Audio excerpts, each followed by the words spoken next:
Now it's time for AOR's The fuck? Giant Dicks of History. And that's going where? All right, so it's time for Giant Dicks of History, and I really wanted to find a giant dick from history this week that I could relate to what just happened in this election. So I'm going to try to tie this up in a nice little neat package and tie a bow in the shape of a big gold T standing for Trump. So let's see if I can get this done here. So we're going to talk about, before I reveal who the giant dick is, we're going to talk about propaganda. Now, propaganda, it's met with negativity. That word, anytime somebody talks about it, you think of communist China, communist Russia, North Korea, or the Nazi Party. Well, just so everybody knows, I mean, propaganda is not necessarily always a bad thing. Propaganda is simply marketing, trying to get a certain group of citizens or all citizens to kind of rally around an idea. So it's not always a bad thing. But the word is so tainted now, and that's mainly because of Nazi Germany. But just so you know, the biggest contributors to what propaganda has turned into was Britain and the United States. So much so that in Mein Kampf, before the Nazi rise to power, in Mein Kampf, when Hitler wrote that book, he commented on his admiration of Britain and how they use propaganda to their advantage. So when you think about propaganda, it's not the communists, it's not the Nazis, or it wasn't, that made propaganda what it was. It was the United States and Britain. So now we have a little bit of an understanding on what propaganda is. Let's talk about the man who understood after World War II that the word propaganda was met with too much negativity. So he came up with the term public relations. And we're talking about Edward Bernays. Edward Bernays was the nephew of Sigmund Freud, the famous psychologist. And basically, this guy, I mean, he's known as the father of public relations or the father of propaganda. And for good reason. He actually wrote the book on propaganda called Propaganda. So getting a little bit into this guy, I mean, his initial claim to fame, at least in the political world, is he worked for Woodrow Wilson. And he was charged with selling the World War I, the involvement of the United States into World War I to the American public. And the way he did that was he got everybody riled up, all the citizens riled up behind the American flag and red, white, and blue and democracy, and came up with the idea of spreading democracy to Europe. And I mean, there was a lot more involved in this, but I'm going to kind of skip through and try to get you some of the things that he's known for as quickly as I can. You can look it up later, but basically that was his first claim to fame. And the way that he does what he does is he doesn't like direct advertising. He wasn't a big fan of go buy a Big Mac now. What he was more a fan of is making you subconsciously think I'm hungry. I need a Big Mac, and somebody that studied Edward Bernays for quite some time about his book Propaganda. He had this to say. He said his aim, meaning Bernays, his aim was not to urge the buyer to demand the product now, but to transform the buyer's world so that the product must appear to be desirable as if without prod of salesmanship. And so basically what that means is you don't create the need for the product through a commercial. You create the need through the product subconsciously in who you are trying to sell to. Another big venture that he did, one of his clients was Lucky Strike. You may recognize Lucky Strike cigarettes from Mad Men. And what he did with Lucky Strike cigarettes was back in those days, women did not smoke. Only feminists did. And feminists obviously were not popular back in those days. But the tobacco companies came to him and they said, we need to sell cigarettes to women because we're missing out on half the population. So here's just how simple his tactics were. The Lucky Strike cigarette pack was kind of a hunter green color. So first he went to fashion industries or fashion, the fashion industry and experts within that industry and said, I want you guys to make hunter green the in color during your next fashion season. So what he did was, while doing that, he went to psychologists and he found out why women don't smoke. Women don't smoke because instead of as kind of a manly thing and a feminist thing, and the public doesn't accept it. So armed with that information, he then stages a parade on the day of Easter, and he has all these women, all these models from the fashion industry come out promoting Hunter Green clothing with the Lucky Strike cigarettes, and they lit up on camera, and that got published all over different types of media, and this led to women smoking cigarettes, and it made the public perception shift. So it doesn't just stop there. I mean, he's had many other political deals that he's been in, and one of the more famous ones was Arbenz, President Arbenz from Guatemala. What had happened was one of Bernier's clients was the United Fruit Company, and the United Fruit Company was about to lose a ton of money because Arbenz made workers' rights a priority. So now you have all these workers that are kind of unionized, and they have workers' rights now, and that raised the cost of the products for the United Fruit Company. So what he did for his corporate client was get the Americans to believe that Arbenz was a communist, kind of what we would do to a terrorist nowadays, and got the public to back pretty much removing him from power. And so President Eisenhower, it succeeded. President Eisenhower did end up overthrowing Arbenz, and this ended up making the United Fruit Company a ton of money. But it's not just about those companies. When you look at the 6 largest media companies that own all these different TV stations, just to name these 6, you got General Electric. They don't just sell refrigerators and washers and dryers. They own Comcast Cable, they own NBC, they own Universal Pictures. News Corp owns Fox News, Wall Street Journal, New York Post. Disney owns ABC, ESPN, Marvel, and Miramax. Viacom owns MTV, Comedy Central, Nickelodeon, Teen Nick, BET, and CMT. And Paramount Pictures, BET and CMT. That's interesting. And then you have the Warner Company, which owns obviously Warner Brothers, CNN, HBO, Time, and obviously Warner as well. And then you have CBS, which owns the Showtime Network, NFL.com, and 60 Minutes. And there's so much more than that. There's so many other TV stations that these 6 companies own that I didn't name. Those are just the most notable. But just to give you some perspective here, Bernier's helped make money and build the companies of Time, NBC, CBS, and GE. So you have 4 out of those 6 that this guy helped create.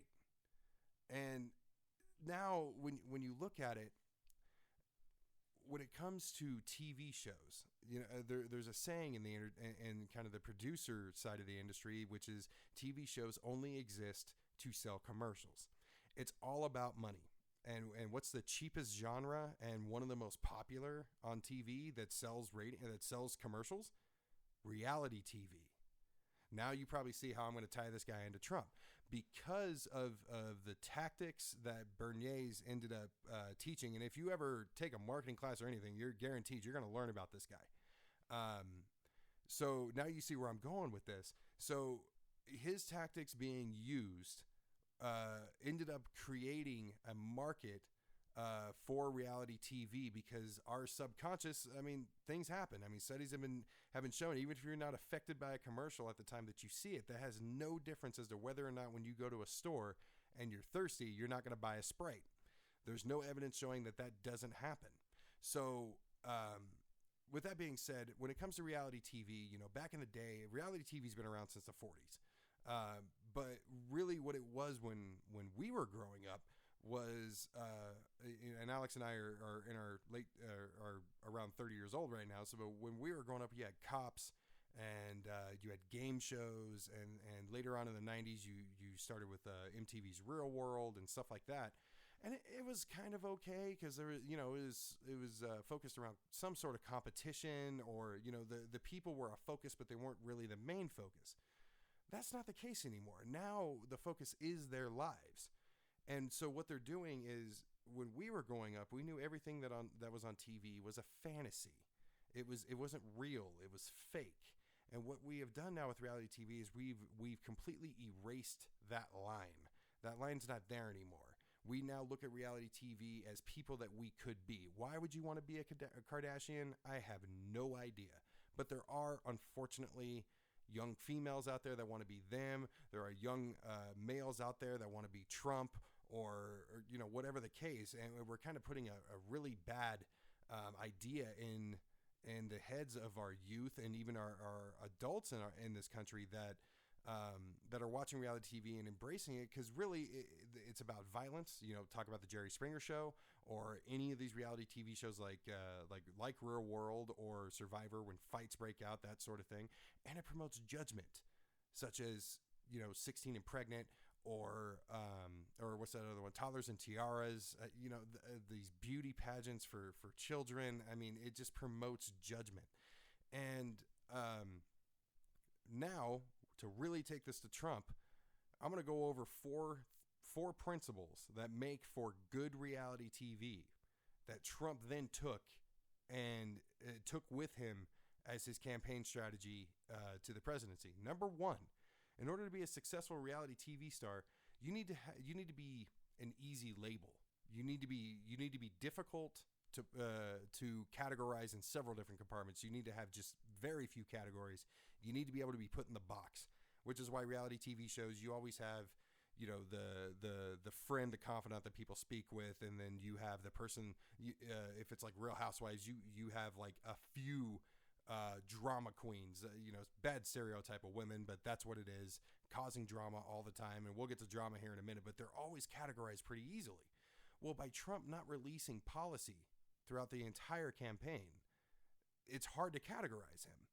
You can't really categorize the rest of the people that were on that stage, because they were all politicians. They've all had views within the political world that they have signed on to, bills that they authored or helped pass, and you couldn't categorize him easily. But with Trump, all you need to know is that he's a businessman and he's an outsider. That's all it takes. Very simple. And when you ask his supporters why you like him, they may say he says what he thinks, sure, but he's a businessman and he's an outsider. That's it. Number two, you need to have a simple message. Make America great again. And when you ask how you're going to make America great again, how he did that did not matter. Trust me, I spoke with a Trump supporter, and it was one of the only things that kind of made me feel better, is that I finally get it as to why certain people voted for Trump. He told me it didn't matter how he was going to make America great again. He just said it, and I trust him. I believe that he's going to do that for me. And that's all it took. So now you have simple to label, simple to categorize somebody into one tiny little box, and then you have a very simple message. So he used that to pick up on the disenfranchised, the people that felt left behind. Number three, now we're going back to what I said earlier about drama. And I don't really feel like I even need to give any examples. If you watch any of the debates, if you watch any of Trump's speeches, you already know where I'm going with this. So saying crazy statements makes him not only dominate the airtime. I mean, since he came down his golden escalator and told everybody he was running for president, Trump has taken 25% of the news that's covered on our media. And that includes all news. That's not just politics or anything. That's just total news coverage has gone to Donald Trump. And that's because of the things he says when he makes fun of a mentally disabled, or not a mentally, I'm sorry about that, physically disabled reporter, or what he calls Mexicans rapists, or bad hombres, or says Megyn Kelly's got blood coming out of her eyes or her wherever. All these terrible comments that he's made about different groups. It dominated for airtime. And think about it. If you ever have watched reality TV, you could probably pick up on the fact that the way that they sell ratings are they play commercials filled with clips of the most obnoxious and most terrible person on that show. That's how they do it. And I mean, I'm sure, I've been talking about reality TV for a while, and I've said that, I blame, part of that, part of Trump getting as far as he did on the reality TV phenomenon, but I didn't know we were going to get an orange gremlin in the White House. And by that, I don't mean Snooki. You know, it's just... It's honestly, when I was doing more research into this, it's pretty amazing. But lastly, what you want to do is remain one step ahead of your opponents and break all the rules. And one of the things that he did, he did both of these in one stunt. He gets into that issue with Megyn Kelly during the primary season over the first debate, said she was too hard on him, that sort of thing. What he ended up doing was, he's been getting all this press for things that he said about Little Marco and Lion Ted and all that. And now Marco Rubio and Ted Cruz were at the time gaining a little bit of ground. They were, Ted Cruz is in second place. Marco Rubio was in third. And what did he do at the last debate? He ditched it. He just left. He went to go raise money for troops and raised $5 million and didn't give them a dime. But that's not the point. If you don't know better, he left the clown car to go help our America's finest in our military. So what it ends up looking like now is Trump is being the bigger man to the people that support him, while what he really did is by leaving the stage, he's no longer the focus. And remember what happened during that debate. That was when Marco Rubio got torn up by Chris Christie. He said, I'm tired of people saying Obama doesn't know what he's doing. He knows exactly what he's doing. And then there's Chris Christie. There's those sound bites. He called him out on the sound bites because Marco Rubio said it like 3 times during the same debate. So he got annihilated by Chris Christie. And then you have Ted Cruz, who was, again, getting mean questions from Megyn Kelly and Chris Wallace, just like Trump was. And he says, I got to be honest, if you're going to keep being mean to me, I might just leave. And then Ted Cruz dropped. That's step number 4. That's 2 for the price of 1. So this is why Edward Bernays is our giant dick of history this week, is because the things that he put in place, the ideas of marketing and public relations that he put in place, ultimately led to this. It led to companies being able to pretty much control what we want, when we want it, and how we get it, most of the time without us even realizing it. And if you think this is conspiracy or you think this is crazy, think about how many things that you have bought. And I'm guilty of this too. I'm not judging, believe me. But think of how many things you buy just for the label. That's it. Just for the brand, for no other reason. And you can argue and you can say Coke tastes better than Pepsi, or Nike shoes last longer than Adidas or Reebok, or whatever the case. But really think about brand loyalty that you have, and if you have any reason to actually prefer that brand, other than the fact that the Nike swoosh looks really cool on the side of your shoe.